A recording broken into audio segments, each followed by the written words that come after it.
देखिए अनिल जी, ये बातें समझने के लिए हमें थोड़ा इतिहास में जाना पड़ेगा, इतिहास के अंदर झांकना पड़ेगा। हमें उस दौर में जाना पड़ेगा जो अंग्रेजों का दौर था। उस वक्त से ये जो आरक्षण या रिजर्वेशन जो दिया जा रहा है, ये उसकी शुरुआत तब से हुई थी। आप जानते हैं भारत में आंदोलन हुआ था, साइमन कमीशन गो बैक। ये साइमन कमीशन जो भारत के अंदर आया था, साइमन कमीशन भारत के अंदर जब आया था, तो भारत के अंदर या जाति भेद या वर्ण व्यवस्था इतनी स्ट्रांग थी कि अंग्रेजों ने साइमन कमीशन को यहाँ पर लाकर एक इक्वालिटी स्टैब्लिश करने की कोशिश की गई थी। साइमन कमीशन को जो काम दिया गया था कि भारत के अंदर जितने जो निचले जाति के जो लोग हैं उनकी लिस्ट बनाकर एससी, एसटी, ओबीसी और इनका एक शेड्यूल बनाया गया था। वो शेड्यूल 1934 में बाबा साहब अम्बेडकर ने इस शेड्यूल वो भी इसमें शामिल थे, उन्होंने ये शेड्यूल बनाया था। आज आप देखेंगे आज के जमाने में जो भारत का संविधान जो बनाया ना 1950 में, उसमें जो धाराएं जो है संविधान की जो अनुच्छेद है 340, 341, 342, इसकी शुरुआत तभी हुई थी। तो उस वक्त शेड्यूल कास्ट जो थे, शेड्यूल कास्ट के अंदर सारी जातियां जो थी, जो मागास या बैकवर्ड कास्ट क्लास की जो जातियां थी, उसको उसके अंदर उन्होंने उनको इंक्लूड किया। शेड्यूल ट्राइब में भी इंक्लूड किया। जब ये जो अपर कास्ट जो अभी आज जो जरंगे मोर्चा लेके बॉम्बे आए हैं या आंदोलन कर रहे हैं, इनके जो पूर्वज थे उनको उस वक्त रिक्वेस्ट किया गया था कि आप भी इसके अंदर आ जाइए।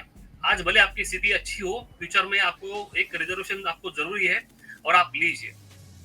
लेकिन उस वक्त के जो ये मराठा जो लोग हैं, ठाकुर थे या जो हायर कास्ट जो लोग थे, उन्होंने बाबा साहब के इस बात को असहमति जताई। उन्होंने इनका जो प्रस्ताव था ठुकरा दिया। उन्होंने कहा कि हम ओबीसी नहीं है, हम मराठा है, हमको इसमें इसका समावेश मत कीजिए, हमको बाहर रखिए, हमारी जाति ऊपर है, आपकी जाति छोटी है। ऐसा कर कर अपमान कर कर इन्होंने खुद को इस दायरे के बाहर रख दिया। डॉक्टर बाबा साहब अम्बेडकर 1934 और 1935 की बात है, आज 90 साल हो गए। आज इस समाज की हालत ऐसी इतनी खराब हो गई है। इनकी सारी जो जमीनें थी, इनके पास जो पैसा था, तो सारी जमीनें इन्होंने फूंक दी, सारी बेच दी। अपने पढ़े लिखे नहीं है, करियर नहीं कर पाए और वो पैसे के बल पे दादागिरी कर कर अपना सारा करियर बर्बाद कर दिया और खुद को खत्म कर दिया। मराठा समाज में अमीर लोग भी है, गरीब लोग भी है, लेकिन कुछ अभी अमीर जो लोग थे उनकी वजह से गरीबों का भी हाल बहुत खराब हो गया है। अभी ये जो आरक्षण दिया गया है, ये आरक्षण क्यों दिया गया है? इक्वालिटी, समानता, यानी समानता जो है वो क्यों दी गई है कि हजारों वर्षों से जो दबा कुचला जो समाज है उनको ऊपर लाने के लिए आरक्षण दिया गया है।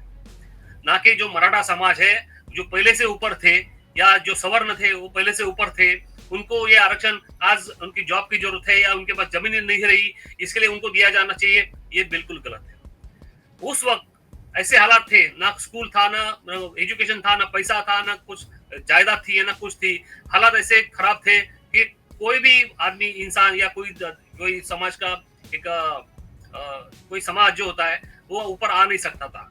आज के जमाने में ये सारी सुविधाएं होने के बावजूद भी ये मराठा समाज आज पीछे जा रहा है, क्योंकि इनकी मगरूर की वजह से इन्होंने जो आज पहले के जमाने इनके जो बुजुर्गों ने जो किया था, उनके जो कर्म किए थे उसका फल आज ये भुगत रहे हैं। आज कितना भी जरांगे पाटिल बॉम्बे आए, महाराष्ट्र में आए, भारत भर में आंदोलन करे, कितनी बार आंदोलन किया इन्होंने, सुप्रीम कोर्ट इनको आरक्षण नहीं दे सकता है। आरक्षण जो 100% में से 51% तक आरक्षण पहुंच चुका है, 52% तक पहुंच चुका है। अभी तो इकोनॉमिकल क्लास में भी आरक्षण दिया गया है, कुछ ब्राह्मणों को इकोनॉमिकल वीकर सेक्शन में भी दिया गया है। अभी ये चाहते हैं कि इनको ओबीसी में समाविष्ट यानी कि उनके अंदर उनको इंक्लूड किया जाए। अगर मान लो कि जो ऑलरेडी जो संख्या है, जो लोक संख्या है ओबीसी की, मान लो कि वो 100 है और ये भी 100 है, तो 100, 200 हो गए। जो रिजर्वेशन होता है या कोई सीटें होती है या नौकरी में या कोई उनका जो प्रतिनिधित्व होता है उसके अंदर जो सीटें होती है वो पहले से आधी हो जाएगी। तो हजारों सालों से इन ओबीसी समाज के ऊपर अन्याय करने वाले, उनको दबाने वाले ये जो समाज है, आज खुद के हाथों से उन्होंने खुद को खत्म किया है और ये चाहते हैं फिर से उनके प्रॉपर्टी में, जायदाद में जाके उनका जो हक है, उनका हक के अंदर मार कर उनको उनके उनका हक छीन कर खुद को स्थापित करने की कोशिश कर रहे, ऐसा होने वाला नहीं है। भारत के अंदर, महाराष्ट्र के अंदर जो भी ओबीसी समाज है आज पूरे जोर शोर से इसका विरोध कर रहे हैं और ये होने नहीं देंगे कि ओबीसी के अंदर इन लोगों को बिल्कुल इंक्लूड नहीं किया जाएगा। ये गैर कानूनी है। मराठा समाज जो उनका बरसों से चला आ रहा है, उन्होंने जो नकारा है, और ये एक तबका जो है ये हायर कास्ट है। इनको सिर्फ आज चाहिए या हमें इनकी डिमांड है, इसके लिए ऐसा ये कोई मिठाई नहीं बट रही है, लड्डू नहीं बट रहे कि आप भी ले लो, आपको चाहिए तो। ये कानूनी संविधान का प्रावधान है। ये सारे भारत 1947 में जब भारत आजाद हुआ था, उसके पहले के भारत की स्थिति और आज की स्थिति, इसमें आप देख लीजिए, ये समाज हजारों सालों से दबा कुचला है। आज भी ये जो समाज जो है, दबा कुचला समाज है, इनको आज भी ऊपर लाने की कोशिश की गई है और ये आरक्षण दिया गया है। और इसी आरक्षण में अगर इनको भी हिस्सेदार बनाया जाए तो फिर से जो पहले का जो एससी एसटी जो समाज है, ओबीसी समाज है, उनको फिर से दबा दिया जाएगा और ऐसा होने वाला नहीं है।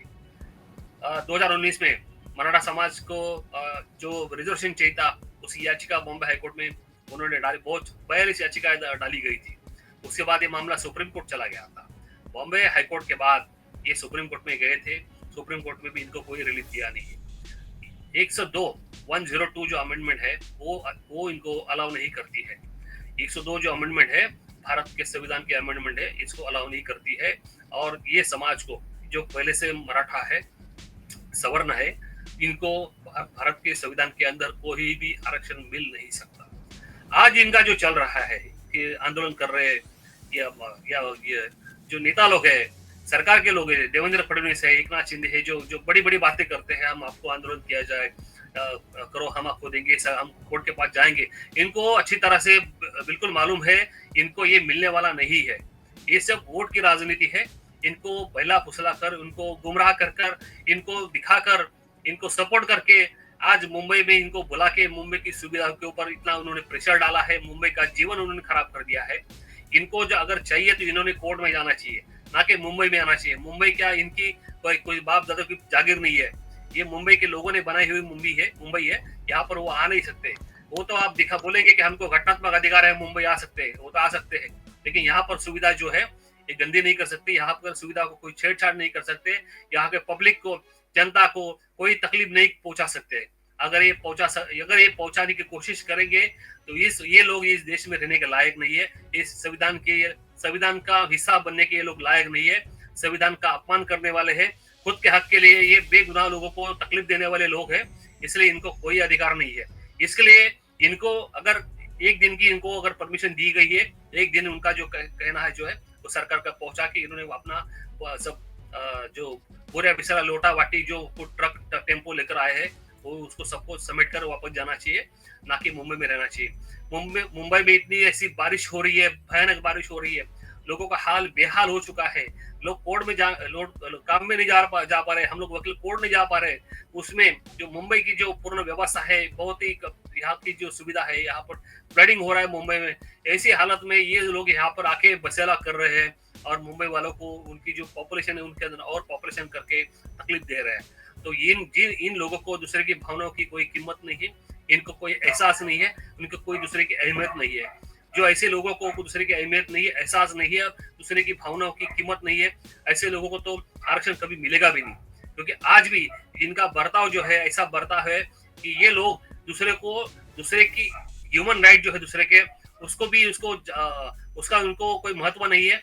ये सिर्फ खुद के लिए स्वार्थी है और सेल्फिश लोग हैं, और इसके लिए ये मुंबई में आके ये सब दंगेबाजी है, ये कुछ नहीं है। इसके लिए इनको वापस आज ही सारी चीजों को समेट कर वापस जाना चाहिए, कानूनी तौर पे अपनी लड़ाई लड़नी चाहिए। इनके सारे नेता लोग जो सरकार में बैठे हैं, मराठा समाज की सरकार में बैठे, आज मुंबई के महाराष्ट्र की हिस्ट्री में 70 साल हो गए, 75 साल हो गए, 78 साल हो गए, सारी जो लीडरशिप थी, सारे मुख्यमंत्री थे इनके समाज के थे। तो इनके मराठा के समाज के जो इनके मुख्यमंत्री थे, उप मुख्यमंत्री थे, सारे मंत्री थे, ये इनका काम था अपनी जनता को सरकार के अंदर, संविधान के अंदर इनको जो रिजर्वेशन है वो कैसे दिया जाना चाहिए, ये इसके बारे में इन्होंने स्टडी करना चाहिए। एक इसके बारे में बिल पास करना चाहिए, या कोशिश करनी चाहिए, या दिल्ली में कोशिश करनी चाहिए, लेकिन ये कर नहीं रहे। ये सिर्फ इन लोगों के, इनके ही मंत्री, इनके ही मिनिस्टर इनके ही समाज के भावनाओं के साथ खेलकर इनको आंदोलन करने के लिए उकसा रहे हैं और उनको एक झूठा आश्वासन दे रहे हैं कि हम आपको रिजर्वेशन देंगे और उनका रिजर्वेशन मिलने वाला है नहीं, और देने के बाद बावजूद भी कोर्ट में टिकने वाला है नहीं। तो फिर ये जो सरकार है इन लोगों के साथ खिलवाड़ क्यों कर रही है, ये सवाल इन्होंने उनके जो मिनिस्टर है उनको पूछना चाहिए, उनके घर पर जाना चाहिए। यह मुंबई में आकर यह आंदोलन करने के बजाय इनके इनके सारे जो मंत्री है ये वही वही हिस्से में से आ रहे हैं जहाँ पे विदर्भ है, नागपुर है या सातारा, सांगली, वहां से उनके घर पे जाकर वो धरना क्यों नहीं लगाते, उनको परेशान करो।